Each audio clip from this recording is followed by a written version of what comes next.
আজকে দুপুরে মজার একটা মাছের রেসিপি তৈরি করে ফেললাম আর ভাবলাম আপনাদের সাথেও শেয়ার করা যাক।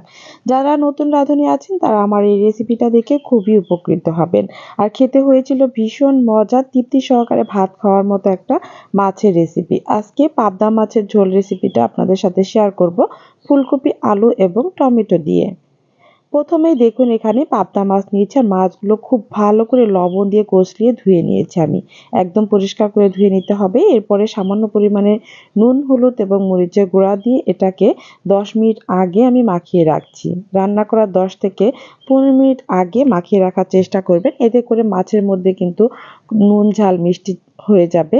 খেতেও খুবই ভালো লাগবে। 10 মিনিট পরে চুলায় একটি ফ্রাই প্যানে আমি তেল বসিয়ে দিয়েছি। তেলটা যখন হালকা গরম হবে তখন মাছগুলো দিয়ে দিচ্ছি। আর আজকে এই মাছগুলো কিন্তু আমি হালকা ভেজে রান্না করব। অনেকেই পাবদা মাছ না ভেজেও রান্না করে থাকেন, তবে আমি একটু হালকা ভেজে নিচ্ছি। তবে একেবারে ড্রাই করে ভাজা যাবে না, হালকা একটু উল্টিয়ে পাল্টিয়ে নিয়ে ভেজে নিলেই হয়ে যাবে। সবগুলো মাছই একই প্রসেসে আমি ভেজে নেব। এই মাছগুলো কিন্তু আমার ভাজা হয়ে গেছে। একটা একটা করে সবগুলো মাছই আমি তুলে নিচ্ছি। মাছগুলো প্রচুর নরম থাকে, তাই একটু হালকা ভেজে নিলে এগুলো খেতে একটু ভালো লাগে। এরপরে চুলার উপরে কড়াই বসিয়ে তাতে তেল দিয়েছি। ভাজা তেলটাও আমি দিয়ে দিয়েছি যাতে মাছ রান্নার তেলটা মাছ রান্নায় ব্যবহার হয়ে যায়। এরপরে হাফ কাপ দিয়েছি আমি পেঁয়াজ কুচি। পেঁয়াজ কুচিটা দিয়ে খুব ভালো করে অনবরত নেড়ে চেড়ে লাল লাল করে ভেজে নিতে হবে। লাল লাল করে আমার ভাজা হয়ে গেছে। এ পর্যায়ে আমি 1 চামচ উঁচু করে আদা ও রসুন পেস্ট ব্যবহার করেছি। আমার আদা এবং রসুনটা একসাথেই ব্লেন্ড করা থাকে, এজন্য একসাথেই ব্যবহার করে দেই। এরপর সামান্য একটু পানি দিয়ে দিলাম যাতে করে পেঁয়াজগুলো পুড়ে না যায়। এখন হচ্ছে একে একে গুঁড়া মশলা অ্যাড করব। প্রথমে আমি স্বাদ মতো লবণ দিয়ে দিচ্ছি, যেহেতু মাছগুলো কিন্তু লবণ দিয়ে মাখানো ছিল, এজন্য লবণের পরিমাণটা একটু কমিয়ে দেবেন। হাফ চামচ লাল মরিচের গুঁড়া, হাফ চামচ হলুদ গুঁড়া, হাফ চামচ ধনিয়া গুঁড়া, হাফ চামচ ভাজা জিরে গুঁড়া দিয়ে দিলাম। এখন সব মশলাগুলো খুব সুন্দর মতো কষিয়ে নিতে হবে।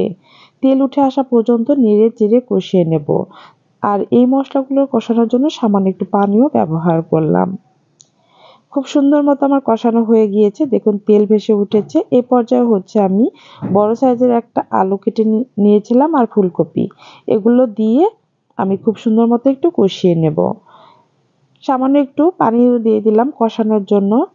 পানিটা দিয়ে হালকা নেড়ে চেড়ে নিচ্ছি। এরপরে হচ্ছে আমি এই সবজিগুলোকে সিদ্ধ করার জন্য ঢাকনা দিয়ে ঢেকে 2 মিনিটের জন্য নিয়ে নিচ্ছি। 2 মিনিট পরে দেখুন আমি নাড়াচাড়া করে উল্টিয়ে পাল্টিয়ে দিচ্ছি।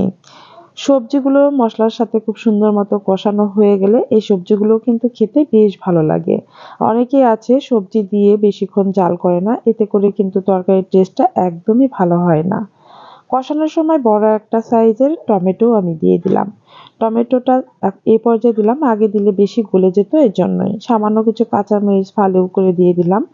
ঝালটা আপনাদের পছন্দ মতো অ্যাড করবেন, তবে কাঁচা ঝাল সবসময় স্বাস্থ্যের জন্য ভালো। এখন খুব সুন্দর মতো নেড়ে চেড়ে পানি শুকিয়ে কষিয়ে নিলাম। দেখতেই পাচ্ছেন পানিটা শুকিয়ে এসেছে। এ পর্যায়ে দিয়ে দিচ্ছি আমি সামান্য পানি, আর এই পানিটুকু দিয়ে রান্নাটা কমপ্লিট করে নেব।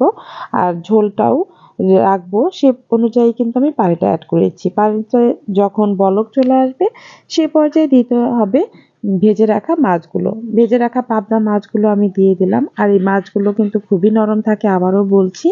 এতটা নাড়াচাড়া করার কোনো দরকার নেই। উপরে দিয়ে হালকা একটু তলানিতে নেড়েচেড়ে দিয়ে ঢাকনা দিয়ে ঢেকে রান্নাটা করে নেব।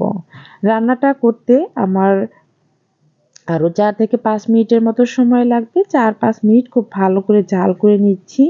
দেখেই বুঝতে পারছেন অনেকটাই পানি শুকিয়ে এসেছে এবং সব সবজি, মাছ সবকিছু কিন্তু রান্না একবারে কমপ্লিট। শেষের পর্যায়ে কিছু ধনেপাতা কুচি দিয়ে দিলাম। আবারও ঢাকনা দিয়ে ঢেকে দিলাম। ঢাকনা দিয়ে ঢেকে আবারও 2 থেকে 3 মিনিট রান্না করে এখন হচ্ছে লবণটা চেক করে নেবেন। একদম শেষ পর্যায়ে আমার রান্নাটা আমি চুলাটা অফ করে দেব। আর এটা ঠান্ডা হলে কালারটা অনেক সুন্দর চলে আসবে। দেখুন বন্ধুরা কতটা সুন্দর কালার চলে এসেছে, আর দেখেই বোঝা যাচ্ছে কতটা লোভনীয় হতে পারে। আর এইরকম মজার তরকারি দিয়ে কিন্তু তৃপ্তি সহকারে ভাত খাওয়া যায়। রেসিপিটা কেমন লাগলো তা অবশ্যই